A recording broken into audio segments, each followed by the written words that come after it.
What's up, guys? JR Raymond back again, coming to you from MRB Classic Pro Shop, where today I want to talk to you about trying to figure out the right layout, the right type of bowling ball for you, and it all comes back down to axis tilt.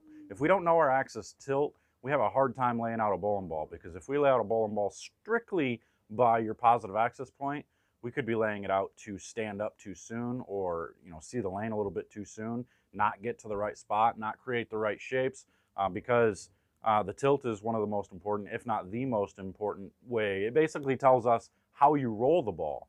And I'm going to show you a way to find your axis tilt without actually knowing any tricks or anything. All you're going to do is do some measurements and look at a chart. So I'm going to show you here in a minute, so stay tuned.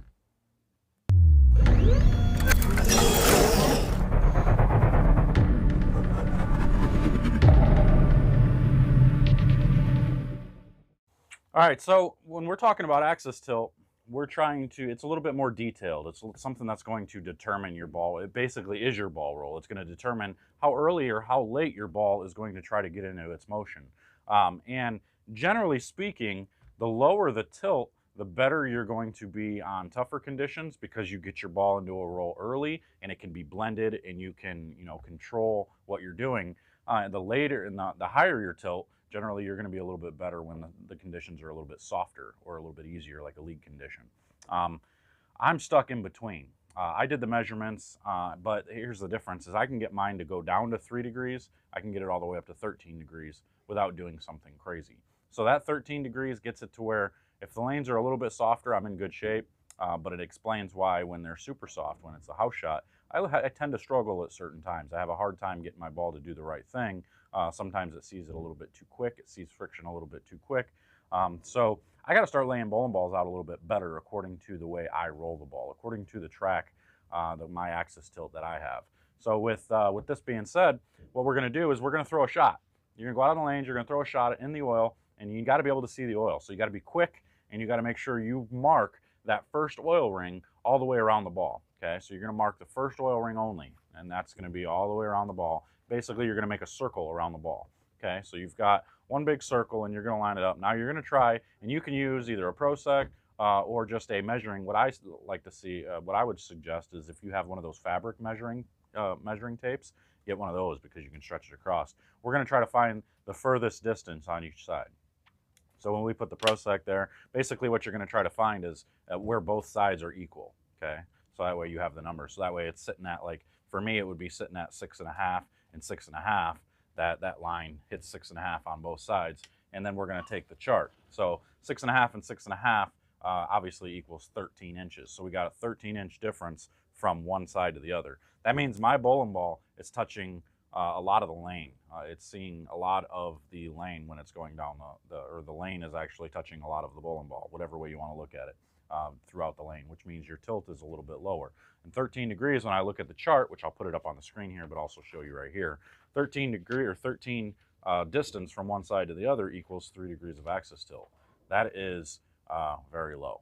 Okay, so that's my normal standard, trying to read the lanes, trying to figure out what the lanes are giving me type of roll. So that is 3 degrees for me.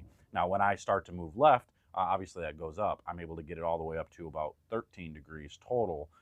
So I can change my axis tilt about 10 degrees when I need to. So that's a good sign. I was pretty impressed with myself being able to do that, because that's not easy to do. Most people can only change theirs by 3 or 4 degrees of axis tilt. So being able to change by that much makes it a little bit easier to be versatile, to be able to play straighter and play further in.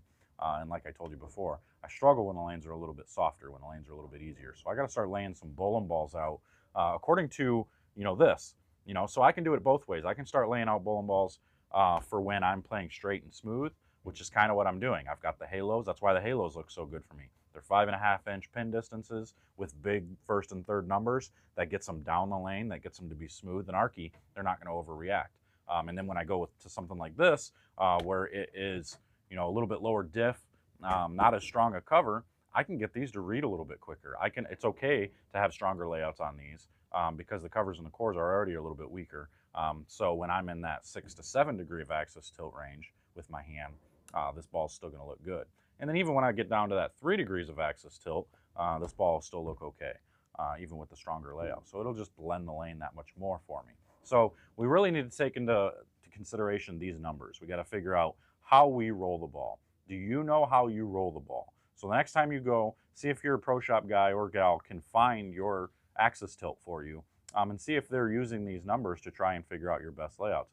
And if you figure out your axis tilt and you look at this this chart and say, man, I'm at, you know, like say 7 degrees of axis tilt, and all of my layouts are like 3.5 or 4-inch layouts, you might want to reconsider and start doing some longer pin distances because you're in that low tilt range.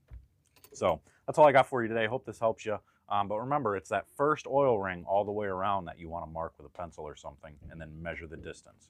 So, okay, that's all I got. Until next time, guys, thanks for watching. Make sure to subscribe, hit comment below, and we'll see you guys later. Take care.